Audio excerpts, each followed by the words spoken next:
हाय, आज हम थोड़े अनकंफर्टेबल टॉपिक पे बात करेंगे। तो जब मैं 26 इयर्स की थी और मैं कॉर्पोरेट में लगभग 3 साल जॉब कर चुकी थी, तो हम उस टाइम की बात करेंगे। पहले मुझे ऐसा लगता था कि कॉर्पोरेट में ग्रोथ एक सर्टेन तरह से रिफ्लेक्ट होती है, जैसे कि better clothes, better accessories, watches, bags, footwears and somewhere like a polish, powerful look. Okay, and I somewhere believed कि अगर हम सर्टन तरह से दिखेंगे और हम अपने लुक पे काम करेंगे तो लोग हमें और सीरियसली लेंगे और टीम में हमारा एक पावरफुल पोजीशन रहेगा। स्लोली जब मैं करियर में आगे बढ़ी, लगभग 9 साल 10 साल कॉर्पोरेट में काम करने के बाद मुझे कुछ 3 अनकंफर्टेबल चीजें पता चली। सबसे पहले, आपका सैलरी आपको ऑटोमेटिकली फाइनेंशियल फ्रीडम नहीं देता है। दूसरा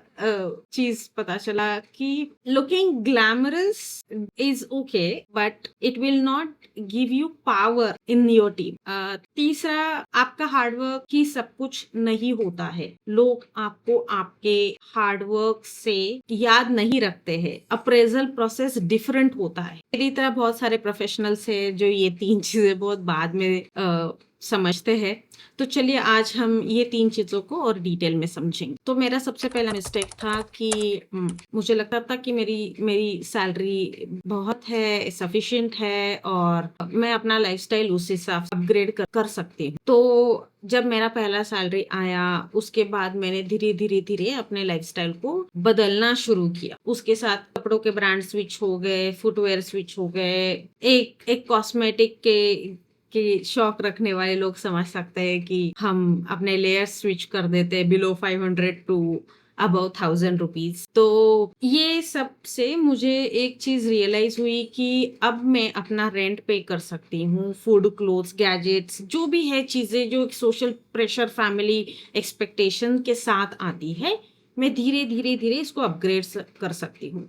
मुझे ये थोड़ा बाद में रियलाइज हुआ कि लाइफस्टाइल अपग्रेड्स मेरा पूरा सैलरी कंज्यूम कर। तो कंक्लूजन ये है कि सैलरी और फाइनेंशियल कॉन्फिडेंस में बहुत अंतर होता है। पहले हम लाइफस्टाइल अपग्रेड करने के चक्कर में पैसे को सेकंड प्रायोरिटी पे रखते हैं, सेविंग्स को हम सेकंड प्रायोरिटी पे रखते हैं और हम बस चीजें खरीदते जाते हैं एक सोशल प्रेशर के अंडर, और पैसे को हम बहुत बाद में समझते हैं। हो सकता है आप थोड़ा बहुत सेविंग कर लो, SIP वगैरह आप शुरू कर रहे हो, पर ओवरऑल मनी मैनेजमेंट आप उसको बहुत बाद में समझते। तो सेकंड गलती मेरा ये है कि मुझे लगता था कि अगर मैं अच्छे कपड़े पहनूं, अच्छे ब्रांड की चीजें खरीदूं और मैं पावरफुल दिखूं इन टर्म्स ऑफ अटायर, तो मेरे टीम में मेरा एक पावरफुल पोजीशन रहेगा। To be very honest, I am not saying कि अपीयरेंस जरूरी नहीं है। ऑब्वियसली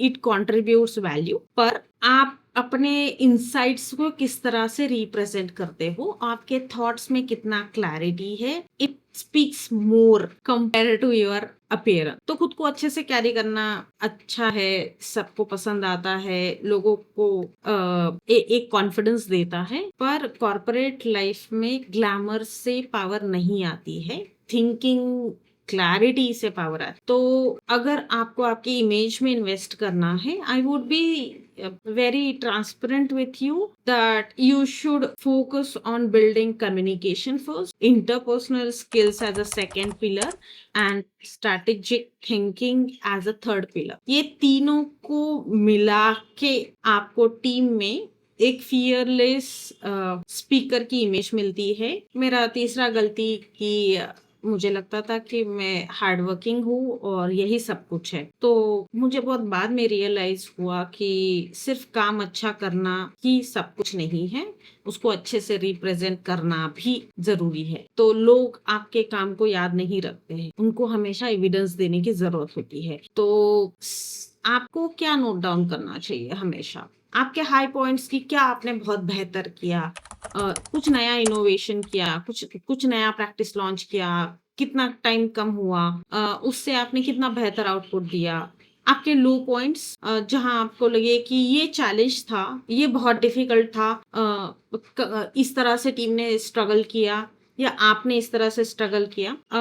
तीसरी बात एक्शंस की, इतना अगर चैलेंजिंग सिचुएशन था तो आपने क्या किया? आपके लिए कौन से 3 options as a option available थे? और चौथा व्हिच इज़ एप्रिसिएशन की, अगर आपने एक बेहतर आउटपुट दिया है तो क्या क्लाइंट ने आपको एक एप्रिसिएशन नोट भेजा है या फिर आपके कलीग्स ने आपको एप्रिशिएट किया है, आपको एप्रिसिएशन कार्ड मिले हैं अगर आप ऑफिस सेटअप में काम करते हो, आपके आपके मैनेजर ने आपको बेहतरीन बोला है। तो ये सारी चीजें आप डॉक्यूमेंट करते रहते हो on weekly basis and then it will help you in your monthly review. हमारा अल्टीमेट गोल ये है कि जब आपके मंथली रिव्यूज में ये सब क्लैरिटी आप रखोगे तभी जाके आपका एनुअल अप्रेजल अच्छा बने। You will go with the data, you will go with the evidences, and then you will say that your performance has been improved from point A to point B, and then you will talk about stats। और इस तरह से आप discussion करोगे आपके promotion के बारे में, सैलरी हाइक के बारे में और आपके टीम कंट्रीब्यूशन के बारे में। अगर आपके पास डेटा होगा तभी आप अपने अप्रेजल मीटिंग में कॉन्फिडेंट रहोगे। पर्सनल नोट मेरा ये है कि जब